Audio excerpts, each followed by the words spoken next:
بسم الله الرحمن الرحيم. الرحمن علم القرآن خلق الإنسان علمه البيان. الشمس والقمر بحسبان والنجم والشجر يسجدان والسماء رفعها ووضع الميزان ألا تطغوا في الميزان وأقيموا الوزن بالقسط ولا تخسروا الميزان. والأرض وضعها للأنام فيها فاكهة والنخل ذات الأكمام والهب ذو العصف والريحان. فبأي آلاء ربكما تكذبان؟ خلق الإنسان من صلصال كالفخار وخلق الجان من مارج من نار. فبأي آلاء ربكما تكذبان؟ رب المشرقين ورب المغربين. فبأي آلاء ربكما تكذبان؟ مرج البحرين يلتقيان بينهما برزخ لا يبغيان. فبأي آلاء ربكما تكذبان؟ يخرج منهما اللؤلؤ والمرجان. فبأي آلاء ربكما تكذبان؟ وله الجوار المنشآت في البحر كالأعلام.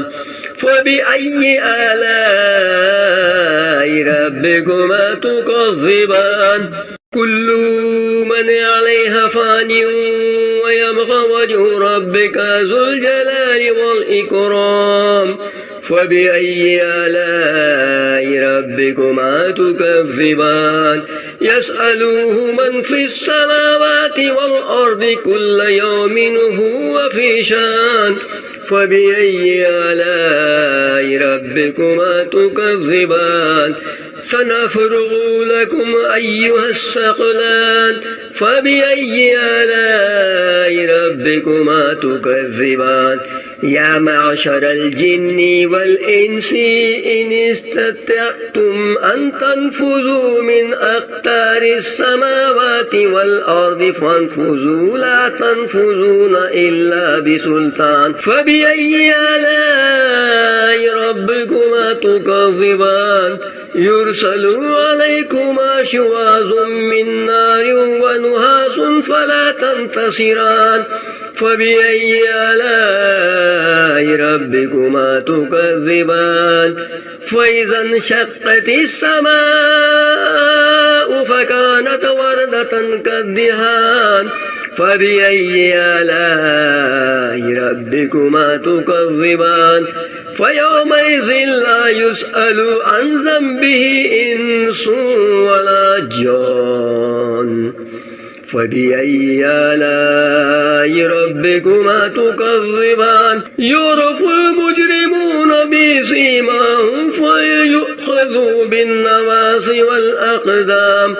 فبأي آلاء ربكما تكذبان؟ هذه جهنم التي يكذب بها المجرمون يطوفون بينها وبين حميم آن. فبأي آلاء ربكما تكذبان؟ هو لمن خاف مقام ربه جنتان. فبأي آلاء ربكما تكذبان؟ ذواتا أفنان. فبأي آلاء ربكما تكذبان؟ فيهما عينان تجريان. فبأي آلاء ربكما تكذبان؟ فيهما من كل فاكهة زوجان. فبأي آلاء ربكما تكذبان؟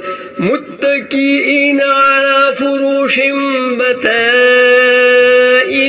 من استبرق وجنى الجنتين دان فبأي آلاء ربكما تكذبان فيهن قاصرات الطرف لم يطمثهن إنس قبلهم ولا جان فبأي آلاء ربكما تكذبان كأنهن الياقوت والمرجان فبأي آلاء ربكما تكذبان هل جزاء الإحسان إلا الإحسان فبأي آلاء ربكما تكذبان ومن دونهما جنتان فبأي آلاء ربكما تكذبان